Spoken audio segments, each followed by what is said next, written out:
Studying economics, one of the things I learned was that if factory activity is slowing, that's not a good sign for the economy. Talks of a recession in the first half of 2023 could turn out to be true indeed.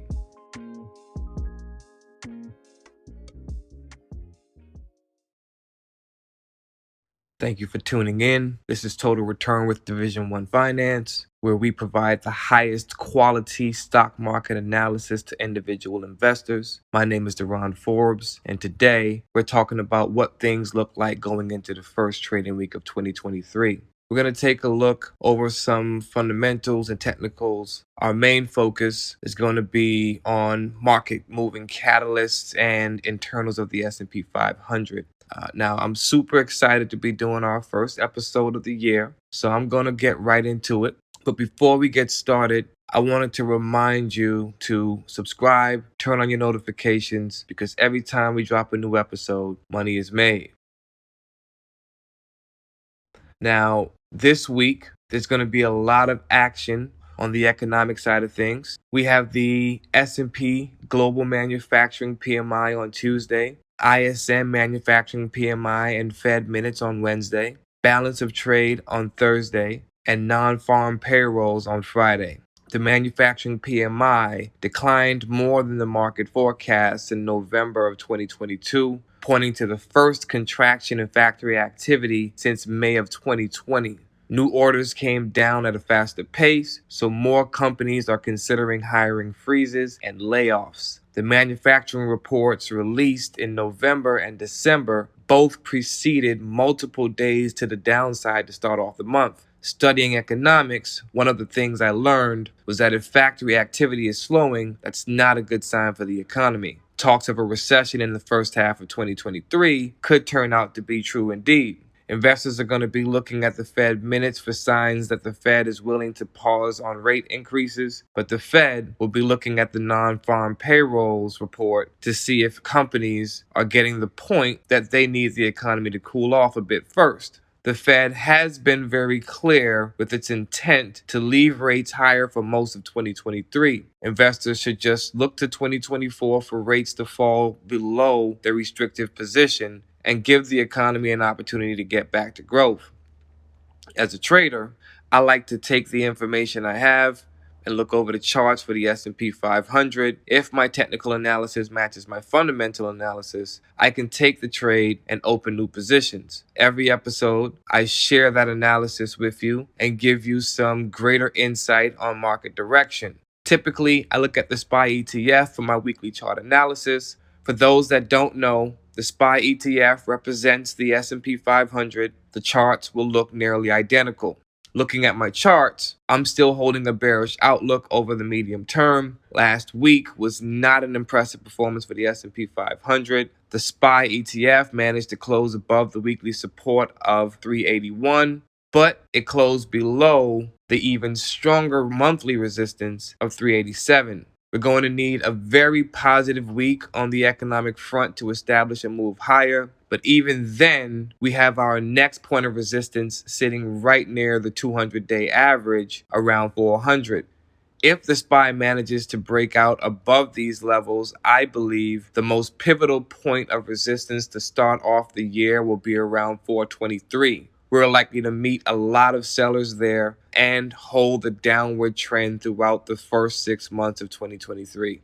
With that being said, let me remind you that the S&P 500, as mentioned earlier, has not gotten off to a good start in the past few months. Both November and December started with moves to the downside. And with the fact that the S&P 500 earnings projections have been on the decline, and we've seen the likes of Tesla and Apple setting new lows to end the year of 2022, we don't have the supporting evidence to suggest that this month will be any different. The muted performance of the NASDAQ can also be taken as a sign of weakness, and it's worth noting that even though all indexes ended last week on the rise, only 30% of stocks in the S&P 500 participated to the upside, and over 70% of stocks are still trading below their 200-day moving average. If we do jump off the year with a decline, it's likely to be a quick descent to the first monthly support level of 365. for the SPY ETF, potentially testing the 2022 low of 351 is also in the cards. Overall, we're in a relatively weak but neutral position to start off the week, with the RSI of the S&P 500 sitting at 44 and the average directional index giving us a reading of around 16. Last thing I want to mention is our pivotal support resistance zone for the year ending 2022. 400 to 405 is where that zone sits for the SPY ETF. As long as we trade below that zone, the outlook for 2023 is still bearish, and investors should maintain their short perspective. If we can establish ourselves above that zone and hold going into the second half, that would be a positive. But I'm going to go on record as saying I really don't think that's going to be the case. Now, I've already taken my short positions before 2022 ended, but traders that haven't should look at the 375 SPY put expiration date of February 17th. If you're looking for a cheaper trade to get into, look at the 375 to 373 put debit spread for the same expiration. My goal would be to take that trade off of that 387 resistance if it looks like the market is going to break to the downside. If the market moves higher, I would be looking for another trade because this one would end up being a little too far out of the money. The next best option would be to take your short near the 200-day moving average. If we approach that level, traders should look at the $390 put for March 17th. I know we want to be optimistic about the potential upside we can see in 2023, but it's important to remember one key thing. The trend is your friend until it ends. And right now, that trend is to the downside. Before we take a look at the earnings calendar, I do want to remind investors that I post charts and stock analysis daily on TradingView, Twitter, and Instagram at D1 Finance. That's D with the number 1 Finance. So be sure to go over there and drop a follow.